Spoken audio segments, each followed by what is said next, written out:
Welcome to Picture Book Chat, where we feature a handful of new picture books each month and discuss what makes them great.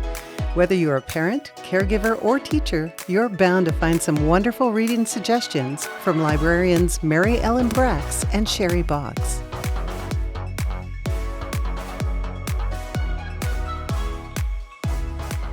Hello, welcome to Picture Book Chat. I'm Mary Ellen, and this is Sheri, and we're here today to talk about all the fun books that Sheri has found. All right. So, Want to start? Yeah, I can start. Oh, let's have you start. Yeah, because Okay, we have an order here. Yeah, so this is Hello Day by Charlie Mylie. I think might be a new illustrator, author. These gorgeous colors, like this just jumps out at me. I noticed it when I was ordering it, like even on my computer screen, it was just like, whoa. And then when we got it in, I was like, I have to take a look at this one. So this is really interesting. You're kind of seeing the world through a child's perspective. And even on the dust jacket, it's hello, apple, hello, shelf. I can reach you all by myself. So I love already that we're seeing things from a child's perspective. These colors are just, I can't get over how much I love them. I know. And I love the big, bold text on the page. The black outlines. Hello day, I woke up ready to play just like yesterday and probably tomorrow too. So today, what do you want to do? And so the dad and child are having a conversation. How about we go to story time? And so you kind of see the dad with the word bubbles, like kind of guiding the child through the day.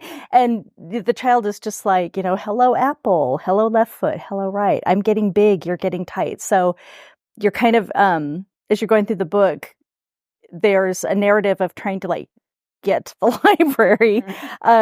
But there's all these things to explore in the world around. Say hello to our friends. Hello, hello, again and again. And you kind of see down at his level, like you're right down there with the dog and the cat and the squirrel on the tree. Hello, what is this? Hello, who are you?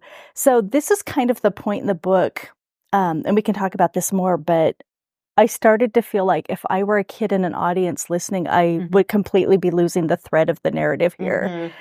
Which I think is what the author is trying to show, that, maybe the getting there is as important as arriving. Right. Like with the little kids, you're processing the world. But like to use this in a story time, I feel like it wouldn't work, which was really disappointing to me because so much else about the book is so great and so engaging. What did you think? Yeah, I think it might be better one-on-one or with a small group so you can talk about what the child's doing and how that dad's trying to get the child to come along so they can get to story time on time. So I think there might be some background work you can do with that one. But you can talk a lot about what's going on in the page. Yeah. And what the child is doing versus, dad says, well, we missed our bus, so they have to regroup, and, that happens in life when you have a toddler. So, I mean, it's right on the money in terms of, how you're trying to have a toddler come along on your schedule when usually toddlers have their very own schedule. Right. Like, I love this. Like, they miss the bus and he's just like, oh my gosh, if you hit this thing, it makes a sound, like ding, ding. You love to sing, ding. But the illustrations are gorgeous and the colors in it. So I think it would be fun to see. It might be good, now that I'm talking about it, it might be good to use with an older child so they can understand the toddler and their family. Like, this is not unusual. This toddler is having the same issue here. But yeah, that's a good point. The fact that why they're looking at everything and why the world is so exciting to them. So, I mean, that might be a good thing to use as you're discussing with an older sibling who might be a little frustrated by the younger toddler sibling. So you could use it in that way too.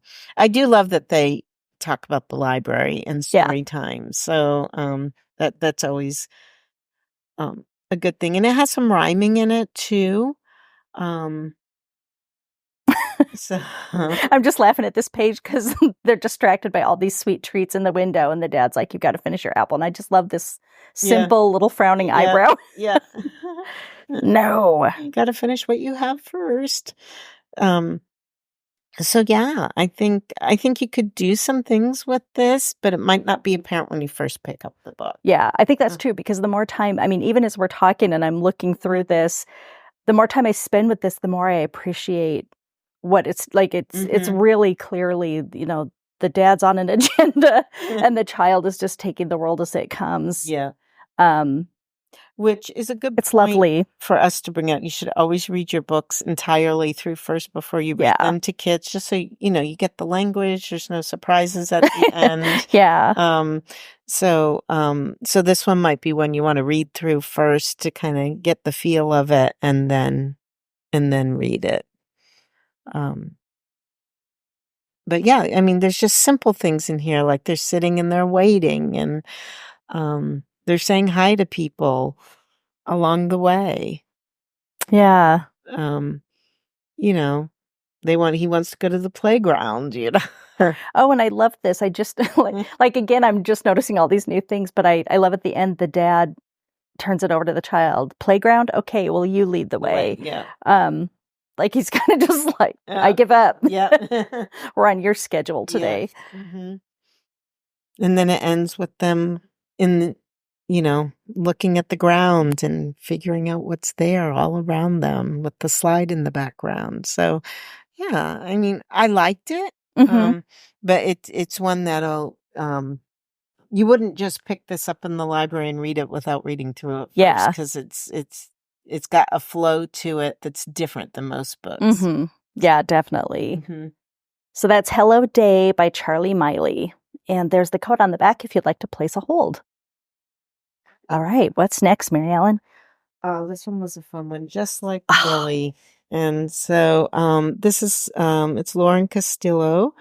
And you can tell, I would start off by looking at the end papers going, what's happening here? But this is about a young girl and her mom moving to a new apartment in the city. And she's more than happy to be just with mom. She's a little shy, a little anxious. And she's more than happy just reading and being by herself. And mom keeps saying, well, don't you want to have a play date? Would you want to meet some kids, go to the park? No, thanks. And they try to meet some friends who live in their apartment, but she's too shy. So mom has an idea and then takes her to the animal shelter, and they get a dog. And through the dog who likes to say hello to everyone, Millie starts to learn that, it's okay to say hi to people, and she feels safe with the dog there. So she makes she makes the dog feel at home, and then she starts walking, and then she starts saying hello to people. I like watching her come out of her shell. No, yeah. And all of a sudden you see her waving and saying hi. And then they end up taking Millie to the dog park. And that's where she gets the courage to go up and meet a friend. And I just love that mom was very patient with her and let her get used to it on her own terms. So, and of course the dogs are adorable in the picture. So, and they mentioned going to story time at the bookstore again. Love it. Yep. Love it. But yeah, I think this would be really good for the shy child that, just, take it slow and, just let them take their time getting used to saying hi to people. I was a shyer child, so same. I can understand that. My twins were really shy and quiet. My older one had no problem. Had everyone that went by. So I can kind of relate to this and just what gets them comfortable with being, yeah, a little bit more outgoing. So yeah, and the illustrations are great. And then at the end, I love the end page because they show them walking off together with this other little girl and her mom and their dog, and they've made a friend. I love this book. Yeah. Were there certain things in this book that you liked in particular, or just the general feel of it? All of it. We're both dog people. Yeah. Like, first off, I'm like, oh, that looks like my dog. Yeah. It looks like Biscuit. Yeah, and I love Lauren Castillo. I can't remember some of her other books, but we've got them in our collection, and she's really good at conveying emotions and expression on faces. And Happy Like Soccer, that's one. Happy Like Soccer, and Nana in the City. Oh, yeah. Yeah, which received the Caldecott honor. Yeah. So, yes.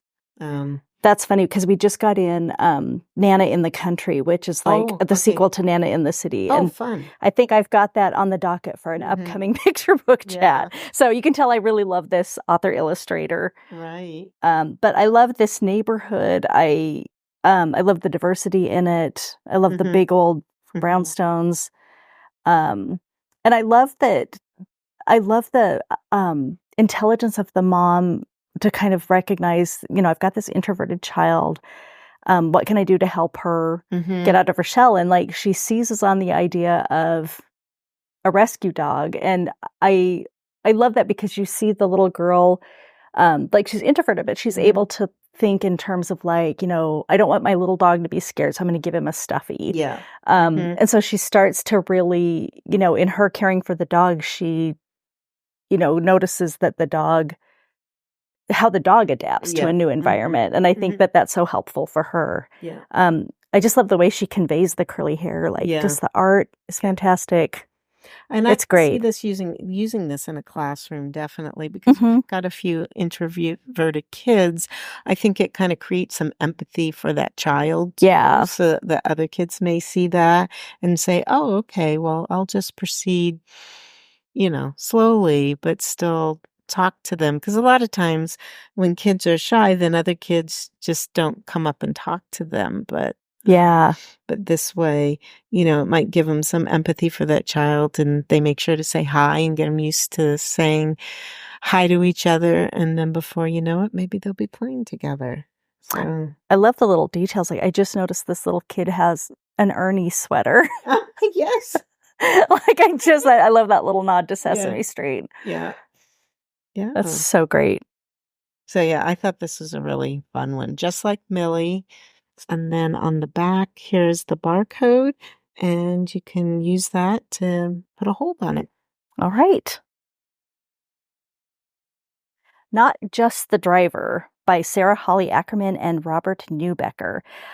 So this is great. This talks about all the jobs behind the scenes in transportation.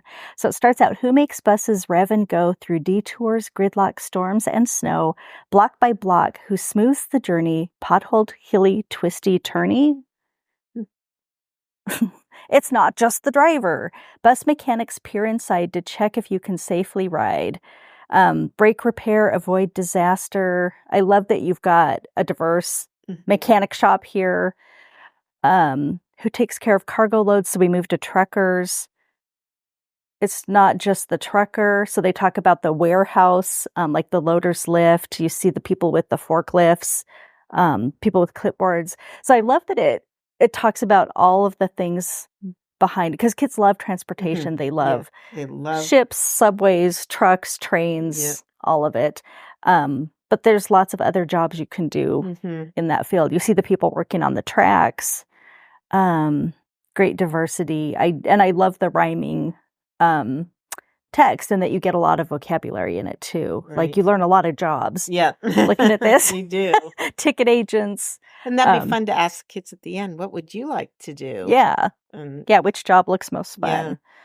What did you think about this one? Oh, I loved it. I think it's the perfect preschool book. It would be great for story time. The kids would love it. There's a lot of detail in the pictures, so this would be a great one to have afterwards so they can kind of look through it. You're going to have some kids that will just pore over this book for hours.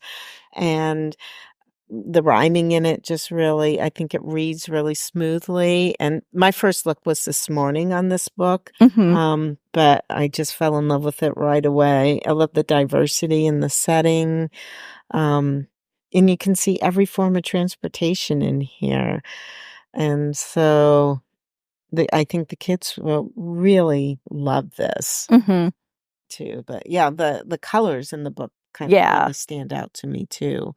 So I think it's very appealing Yeah. to kids. And yeah, you're going to have some kiddos who just love this book and you will read it over and over and over again. Mm-hmm.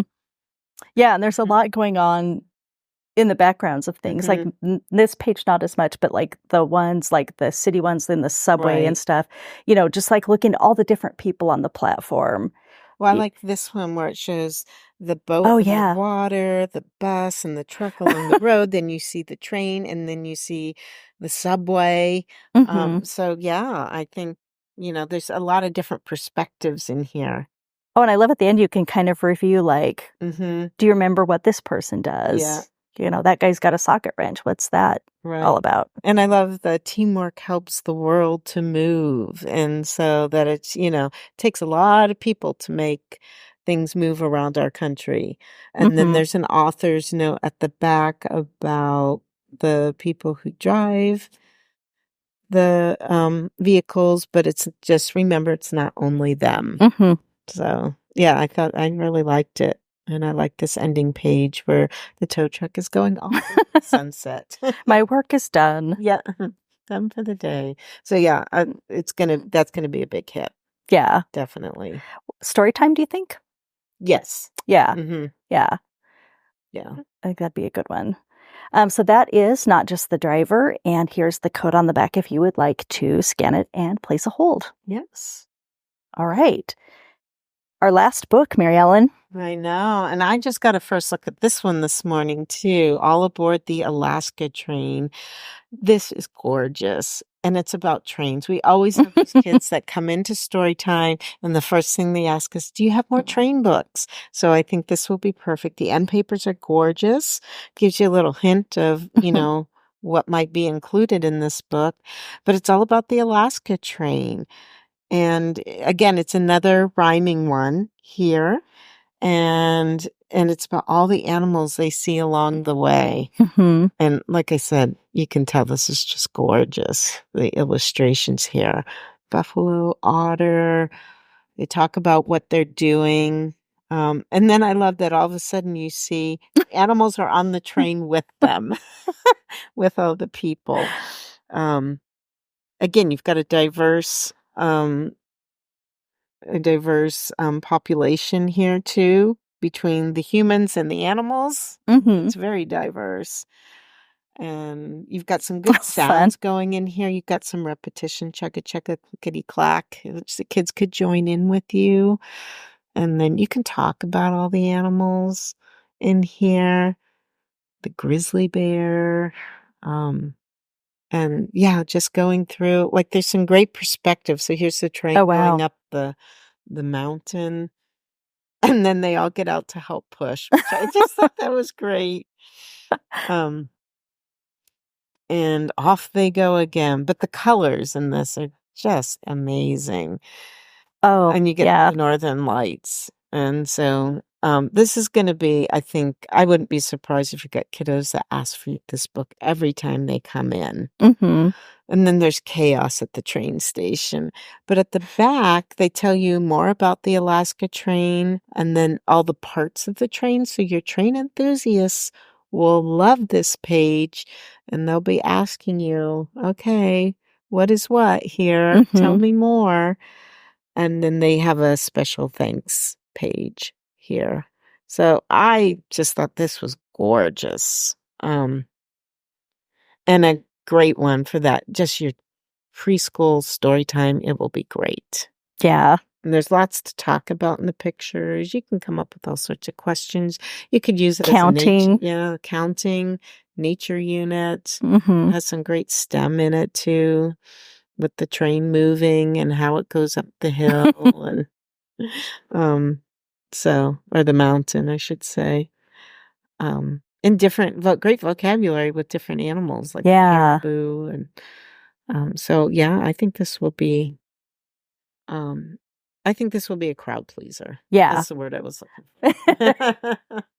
Yeah, and those are always really fun to find. I think a lot of the ones we've talked about, some are more one-on-one, but when you find like like a crowd pleaser that's kind of got something for everybody. Right. It's got a quick moving narrative for story time. It's got vocabulary. It's got amazing art. Right. And that you can use it just not only for the vocabulary, but for the stem in it between the nature and the animals and just, so many things. And I learned something from this. Like, I didn't know that this is a real thing. Yeah. I'm like, I want to go do this now. Like, I didn't know that there was this Alaska train. It looks super fun. Right. I love that it gives you a little map. Mm-hmm.